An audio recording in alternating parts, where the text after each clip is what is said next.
আল্লাহ তুমি আমার জীবনটা নাও, আমার জীবনটা নিয়ে আমার ছেলের জীবনটা ফিরিয়ে দাও। ছেলের কবরের সামনে দাঁড়িয়ে কাঁদতেছেন পাইলট তকির ইসলামের বাবা তহিরুল ইসলাম। তিনি কাঁদতে কাঁদতে বলেন, হে আল্লাহ, তুমি আমাকে নিয়ে আমার ছেলেকে ফিরিয়ে দাও। একজন বাবার কাছে এটা যে কত বড় কষ্টের সেটা আসলে প্রকাশ করার মতো না। সন্তানকে নিজ হাতেই কবর দিতে হবে এটা কেউ ভাবে না। নিজের হাতেই ছেলেকে শেষ বিদায় দিয়েই কবরস্থান থেকে যাননি তিনি, সেখানেই দাঁড়িয়ে দাঁড়িয়ে কাঁদলেন তিনি। শুধু তকিরের বাবা কাঁদেনি, কেঁদেছেন পুরো দেশবাসী তাদের জন্য। ছেলেকে নিয়ে খুব স্বপ্ন ছিল বাবা তহিরুল ইসলামের, সেই স্বপ্নটা এক মিনিটেই ভেঙে দিয়েছেন এক দুর্ঘটনায়। বিষয়টা কোনোভাবেই মানতে পারছেন না পাইলট তকির ইসলামের বাবা। তিনি কাঁদতে কাঁদতে বলেন, আমি মনে হয় স্বপ্নের ভিতরে আছি, আসলে কি আমার ছেলে মারা গিয়েছে?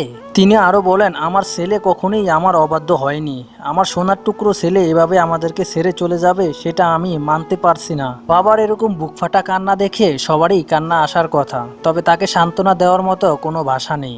শুধুমাত্র পাইলট তকির ইসলামের জন্য দোয়া ছাড়া আর কিছুই করার নেই এখন। আল্লাহ তুমি আমার জীবনটা নাও, আমার জীবনটা নিয়ে আমার ছেলের জীবনটা ফিরিয়ে দাও। ফ্লাইট লেফটেন্যান্ট তৌকির ইসলাম আমাদের দেশের গর্ব, সে তার জীবন দিয়ে